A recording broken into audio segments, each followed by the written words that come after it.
This is ANN News Brief. A young protester is reported killed in Guinea on Thursday during demonstrations against President Alpha Conde's perceived attempt to extend his mandate. At least 14 persons have died since protests erupted in the country last month against changes to the constitution that many fear could allow 81-year-old Conde to seek a third term.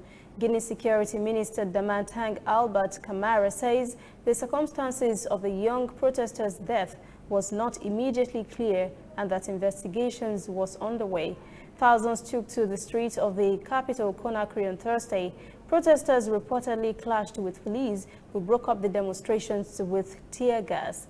Rights groups and the political opponents have denounced what they claim was a heavy-handed police crackdown, including firing on protesters. Security forces have denied the claim.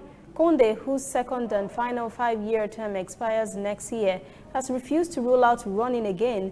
He has asked his government last month to look into drafting a new constitution. South African Airways SAA workers have begun a strike action on Friday over wages and job cuts. The unions have rejected the airline's wage offer on Thursday. They are also aggrieved by the carrier's plans to cut more than 900 jobs in a bid to stem financial losses. The state-owned carrier has now been forced to cancel all flights, leaving its future hanging in the balance. SAA says it will lose more than $3 million per day as a result of the strike by members of the unions, representing around 3,000 of its 5,000-strong workforce. The airline says this would threaten its survival.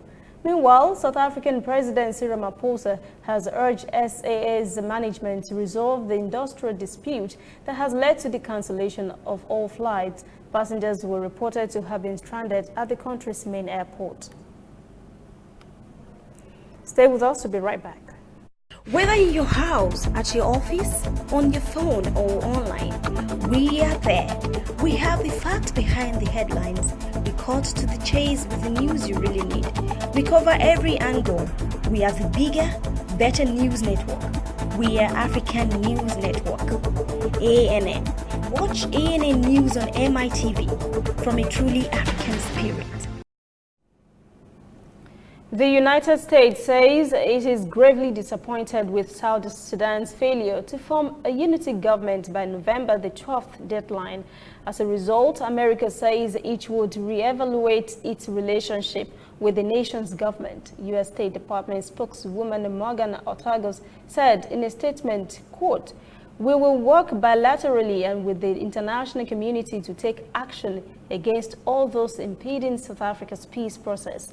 She added that the United States would also seek to establish a new paradigm to achieve peace and a successful political transition in South Sudan with others in the region. Last week, President Salva Kiir and opposition leader Riek Machar agreed to postpone the formation of a coalition government for 100 days, saying security and governance issues needed to be resolved.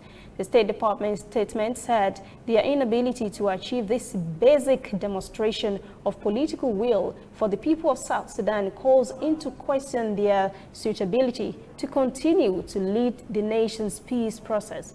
On Sunday, Pope Francis called South Sudan's politicians to salvage the peace deal. The Pope says he intends to visit the East African country in the coming year. That is ANN News Brief at 11. For details on these and other breaking stories, visit our website, nnafrica.news. Conversation continues on our social media platforms, Twitter, Instagram, and Facebook at ANN Africa TV. I'm Lucy Adeyemi.